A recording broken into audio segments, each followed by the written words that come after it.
Ja som Kupko. Ja som Kvetka. A my sme koberčekári.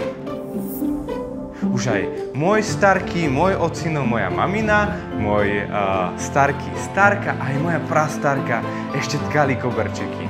V roku 1933 sme začali tkať koberčeky, čiže necelých 100 rokov.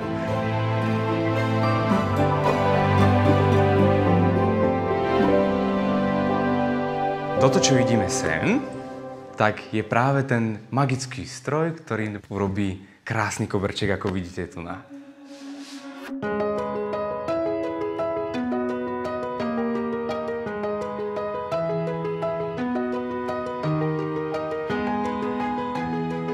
Toto sa volá bila.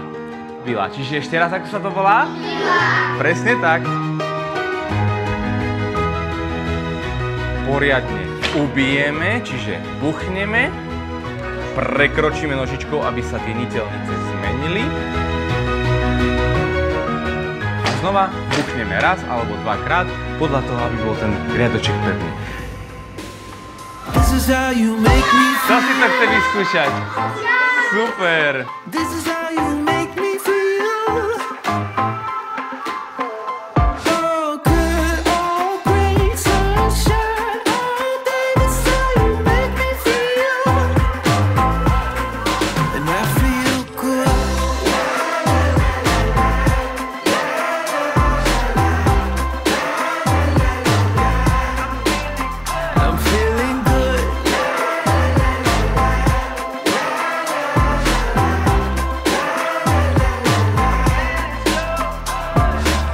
Ako sa volá toto?